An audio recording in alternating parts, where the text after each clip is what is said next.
You might think dementia begins when someone no longer recognizes their loved ones, or when they get lost on a street they've walked for decades, or when the name of a beloved grandchild suddenly vanishes from memory.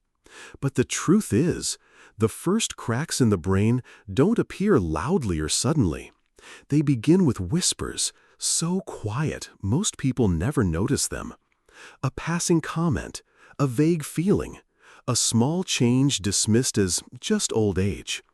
Even doctors sometimes miss them because they don't match what textbooks describe. But if you truly listen, you'll realize those aren't just harmless words.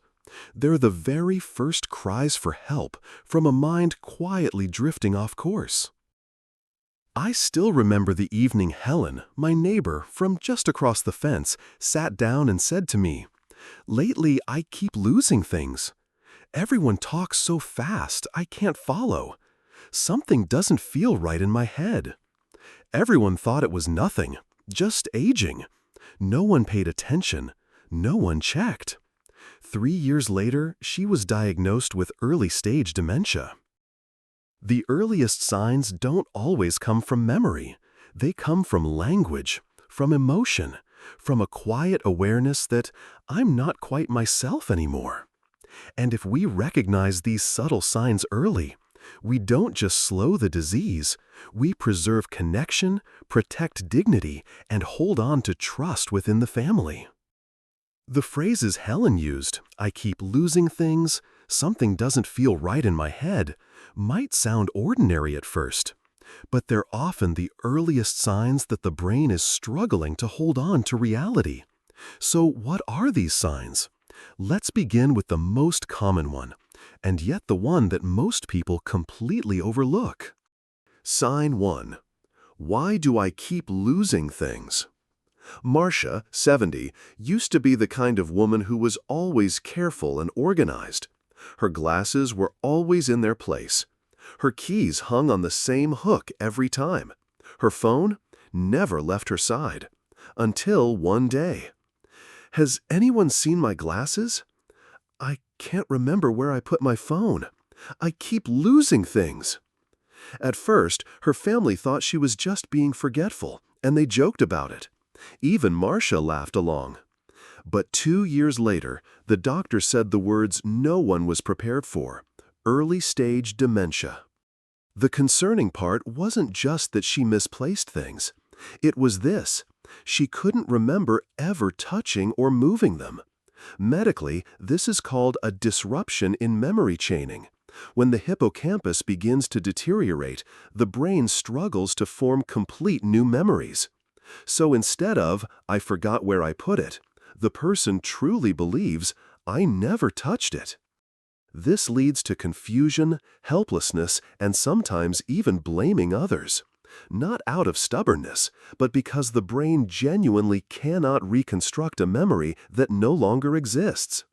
Neurological research shows that repeatedly losing items, combined with anxiety or suspicion, is one of the earliest and most common preclinical signs of dementia. So, if someone you love often says things like, "I keep losing stuff," someone must have taken it. "I never touched that." Don't laugh. Don't dismiss it. Listen, because that may be the brain's first quiet cry for help. Sometimes dementia doesn't start with forgetting, but with a subtle feeling of falling behind. It's not about hearing loss. It's not a lack of focus. It's something deeper. The world feels too fast, too loud, too complicated. As if you're standing in a place you once understood, and suddenly nothing makes sense anymore. And the next warning sign begins in a place we often least expect: language, speech speed, and the ability to listen, not with your ears, but with your brain. Sign 2. Why is everyone talking so fast? Ernest, 76, was a quiet, thoughtful husband who used to love sitting at the dinner table, simply listening to his wife and children chat. But recently, he began withdrawing. He spoke less. He no longer joined in the usual small talk. Then one evening, he looked at his wife and said, I can't keep up anymore. Everyone's talking too fast, like they're in a race. The family assumed it was hearing loss. They took him for a hearing test. The results? Perfectly normal hearing. 3 years later, Ernest was diagnosed with early-stage Alzheimer's disease. The truth was, he wasn't going deaf. His brain was slowing down. Scientists call this central auditory processing slowdown, when the parts of the brain responsible for processing speech can no longer keep up with the pace of everyday conversations. At that point, even though the ears still hear every word, the brain can't connect those words into meaningful sentences fast enough.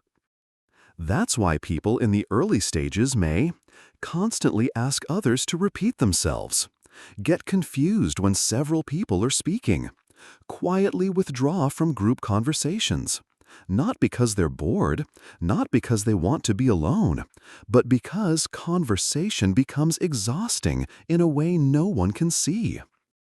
So if a loved one ever says, "Everyone's talking too fast, I can't follow, I just can't keep up with what you're saying anymore," don't brush it off. It may be one of the first subtle signs that the brain is slowing down, even if the ears still work just fine. Some signs make people hear but not understand, and others make them believe they never heard it at all. Not because they're being stubborn, not because they're trying to be difficult, but because, in their brain, that conversation never happened. And then, a simple, familiar phrase can quietly become the spark for deep family conflict. Sign 3. You never told me that. Grace, 69, was a loving mother through and through. She kept notes about everything, from doctor appointments to each grandchild's birthday. But recently, she began getting upset over small things. One day, her daughter gently reminded her, "Mom, don't forget you have your heart appointment tomorrow." Grace froze. "What? No one ever told me that." Her daughter replied softly, "Mom, I've reminded you twice already." But Grace snapped. "No, none of you ever said a word to me about it." To outsiders, it might seem like Grace is being stubborn, or forgetful, or refusing to cooperate. But the truth is, Grace isn't being difficult. Her brain never recorded the memory. In medical terms, this is known as encoding failure, when the brain's ability to take in and store new information begins to falter. The result? The person can't recall the information, but worse, they don't know they forgot it. In their mind, the reminder never happened. That experience feels entirely real to them, so real that they start to believe others are forgetting, lying, or blaming them. And what's heartbreaking is that their faith in their own memory can cause them to question the people they love most. Over time, tiny misunderstandings become emotional cracks, not because of intention, but because a part of the brain is quietly fading. So if someone you care about keeps saying, "No one ever told me that," "You never mentioned it," "I swear I never knew," don't argue. Don't try to win a memory battle. Instead, ask yourself, is this the moment to listen with both heart and understanding? When memory no longer holds on to what we just heard, people begin to doubt others rather than themselves. And when language itself, our most vital tool for connection, begins to break down, everything starts to feel more confusing than ever. It's no longer about forgetting a single sentence. It's about saying something you never meant to say, or struggling to find the right word, or worse, not even realizing you said it wrong. Sign 4. That's not what I meant. Lucille, 74, was once a charming conversationalist. She loved reading, telling jokes, and had an incredible vocabulary. But recently, her speech began to feel disjointed. She'd refer to her son as "your father" and call her daughter "little sister." Often, right in the middle of telling a story, she would suddenly pause. That one." Then she'd shake her head and say, "Never mind, I'll tell it later." And when someone gently corrected her, Lucille would frown and protest. "That's not what I meant. I didn't say that. Stop twisting my words." At first glance, it may seem like a normal part of aging, just a harmless slip of the tongue. But to neurologists, this is often one of the clear warning signs of language deterioration caused by dementia. As the brain's language centers, especially in the left inferior frontal lobe, begin to weaken, people may use the wrong words or mix up names, struggle to keep up in conversations, leave thoughts unfinished. Most importantly, they don't realize they're making mistakes. The heartbreaking part is they truly believe they're being clear, because the brain's ability to monitor and correct speech, the part that lets us hear ourselves, is also fading. This disconnect between intention and expression leads to frustration, irritability, and confusion. And if loved ones don't understand, conversations often end in hurt feelings instead of compassion. So if you hear someone repeatedly say, "I didn't say that. That's not what I meant. Why does everyone keep misunderstanding me?" Pause. Don't argue over exact words. Ask yourself, is their brain still capable of fully expressing what their heart wants to say? Language is how we connect with the world. And when expression begins to fracture, the world feels distant, not because people forget, but because they can't find the words to say what they feel. But sometimes the signs are even more subtle. No memory lapses, no confusion, no mixed-up words. Just a quiet, lingering feeling deep inside that something is not quite right in their own mind. And often, that seemingly offhand comment is the most valuable warning sign of all. Sign 5. I feel like something's not right in my head. Diane, 71, was still sharp. She could hold conversations, remember her grandchildren's names, and manage her daily routines with ease. She wasn't forgetful. She wasn't confused. She never got lost. But there was one thing she often said, especially in the quiet hours of the afternoon. "My mind feels a little off lately. I don't know why, but something doesn't feel right in my head." At first, her family didn't pay much attention. They thought she was just tired or overthinking. She went for a full checkup. Everything came back normal. Even brain scans and memory tests showed no red flags. But that feeling never went away. It quietly grew into worry, into restlessness. And 3 years later, Diane was diagnosed with early-stage dementia. Neurologists call this subjective cognitive decline, a condition where a person clearly senses changes in their mental functioning even when tests show nothing wrong. It's like a light bulb that's still glowing, but you can tell there's a faint flicker somewhere in the wiring. The sad truth is, this early awareness is often dismissed, brushed off as overthinking, imagination, or just nerves, when in fact it may be the brain's very first whisper, signaling that small internal changes have begun. So if an older loved one ever says, "Something doesn't feel quite right in my head lately. I can't explain it, but something is changing," don't rush to reassure too quickly. Don't say, "You're probably just tired." Listen, because they might be the first to notice what the rest of us haven't seen yet. Some people, like Diane, don't forget specific things. They aren't confused. They don't get lost. They don't say the wrong words. But they feel a shift inside, a dimming light no one else can see. And then there are those who can't even name that feeling. They just quietly say, "I don't feel like myself anymore." A soft phrase, but within it is a silent goodbye to the self they used to be. Sign 6. I don't feel like myself anymore. Nancy, 67, used to be full of life. She loved gardening, teaching her grandchildren how to paint, and was always the first to suggest a weekend picnic. But lately, Nancy had grown quiet. She no longer tended to her flowers. She stopped playing her favorite morning music, and when her daughter asked her why, Nancy simply said, "I don't know. I just don't feel like myself anymore." Her family grew concerned. They thought she was depressed. They tried changing her environment, taking her on trips, even arranged therapy. But no matter what they did, Nancy remained silent. 2 years later, Nancy was diagnosed with frontotemporal dementia, FTD. Unlike Alzheimer's, FTD doesn't begin with memory loss. It starts with subtle changes in emotion, personality, and behavior. In the early stages, individuals with FTD may lose interest in activities they once loved, seem emotionally flat, distant, or withdrawn, struggle to express or even feel emotions. And here's the critical part. These changes aren't psychological. They're not sad. They're not giving up on life. It's because the areas of the brain that regulate emotion and self-awareness are slowly shutting down.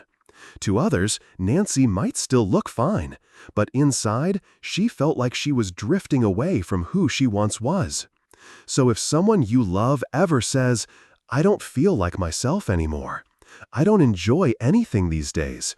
Everything just feels empty," listen carefully, because dementia doesn't always start with confusion or memory lapses.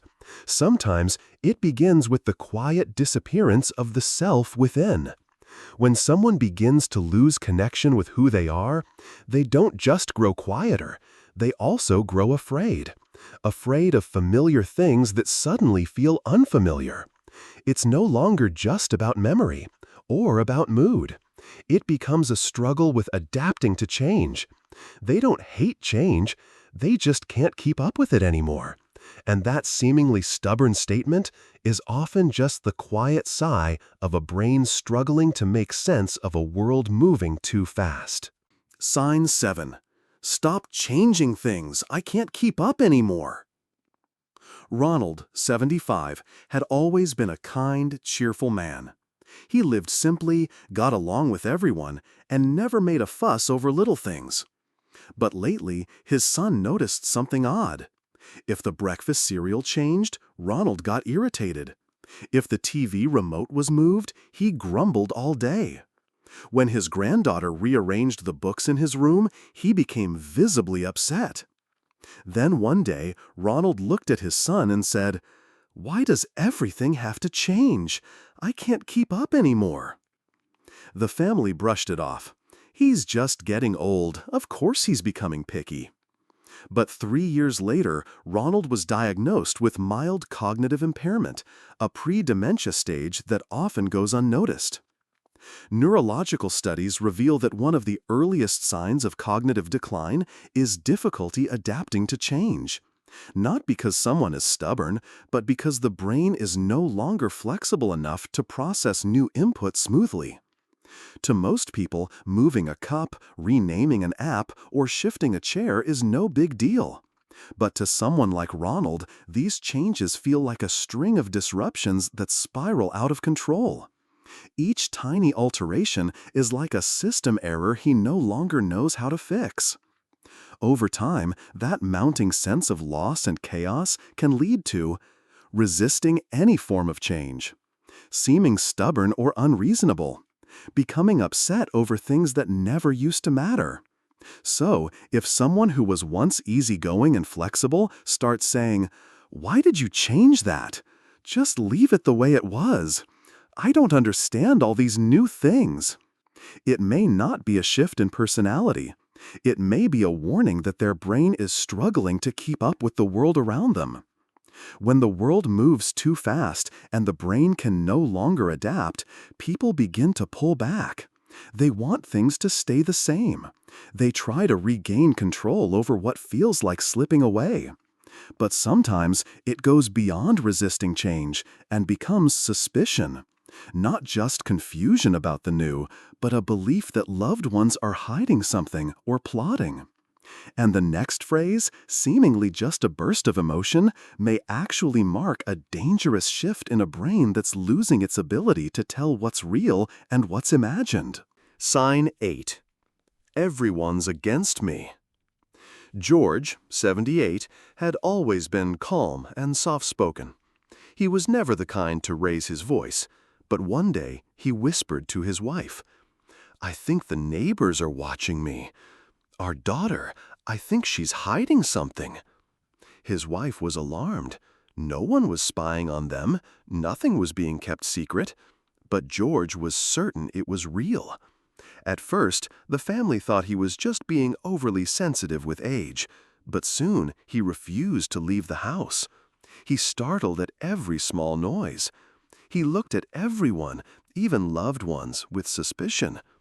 2 years later, George was diagnosed with Lewy body dementia, a form of dementia that doesn't always begin with memory loss, but rather with changes in perception and emotional regulation. The issue isn't just behavioral, it's rooted in how the brain interprets reality. A gentle comment is misread as sarcasm. A simple delay feels like a secret scheme. A warm glance is mistaken for a threat. Where there was once trust, they now sense danger. So if someone who was once trusting and open starts saying things like, "She's talking behind my back," "They're hiding something from me," "I know what's going on, don't think I haven't noticed." Don't argue, don't dismiss, listen, not to prove them wrong, but to understand that this is not a change in personality. It's a breakdown in the brain's ability to distinguish real from imagined, safe from unsafe. When someone starts doubting even those they love most, it's no longer just about memory. It's about losing trust in reality itself.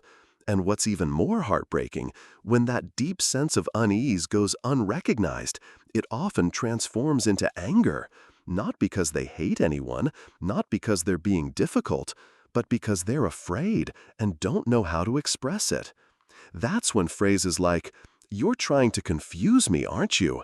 Why is it always my fault?" start showing up more and more.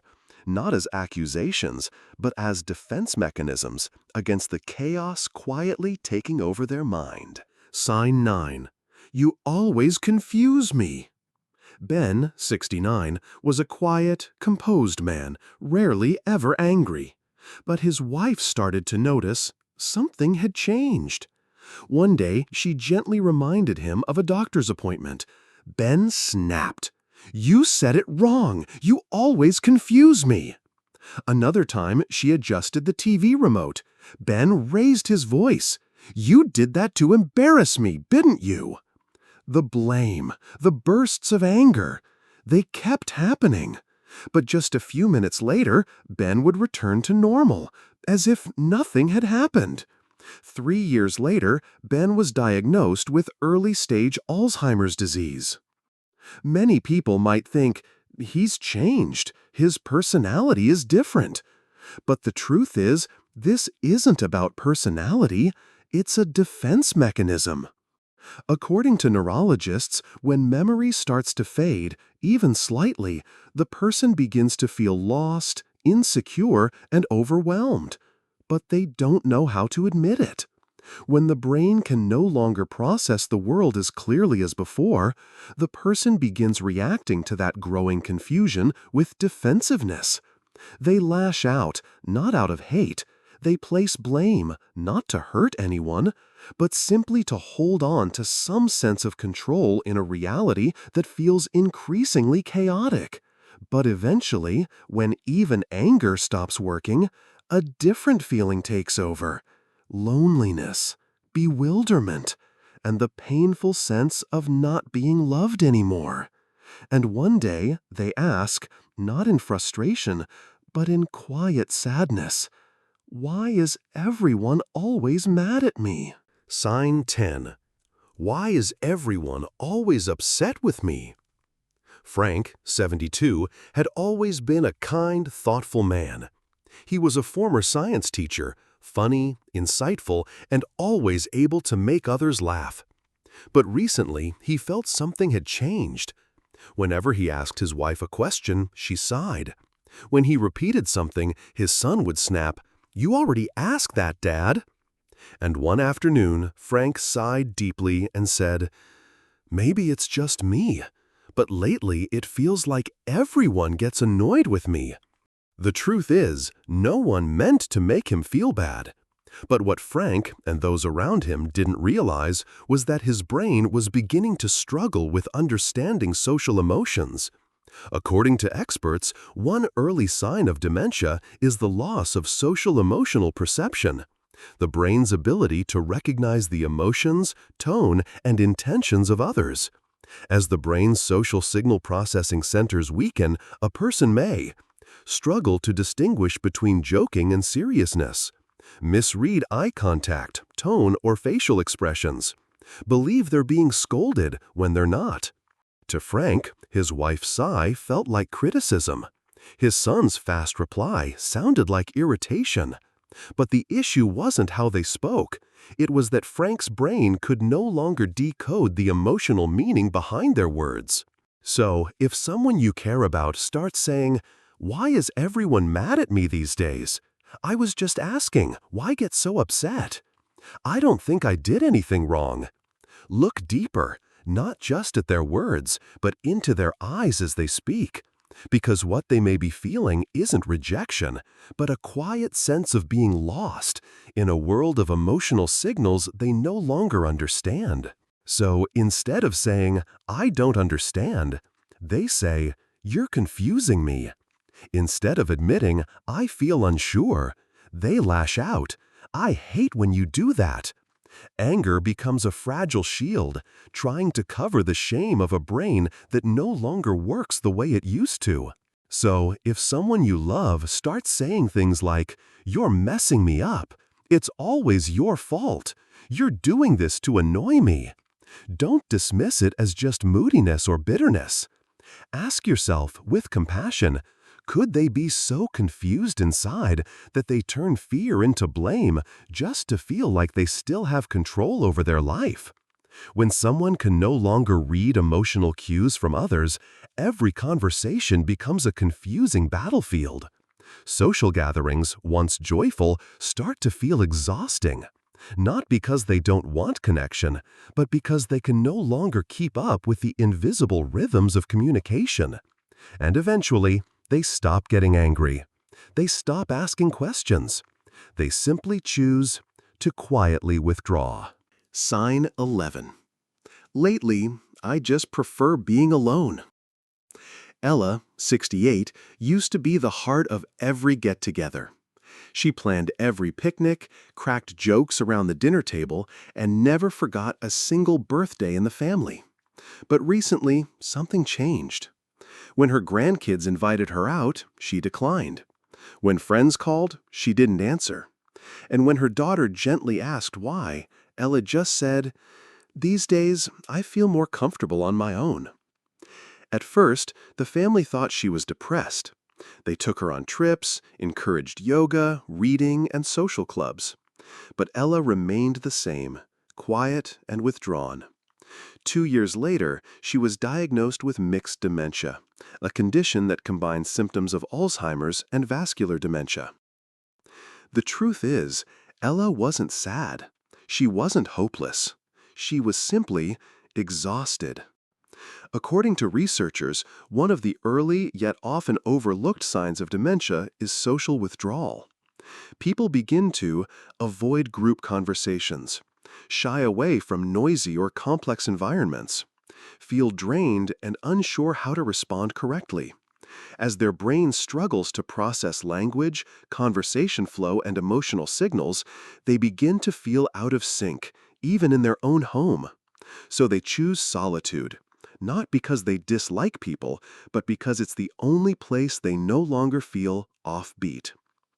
If someone you love starts saying, "I just feel better staying home. I don't really want to go out anymore. I'm tired of all the social stuff." Listen, not just with concern, but with compassion. Because sometimes silence isn't peace. It's the quiet cry of a mind slowly closing itself off from the world.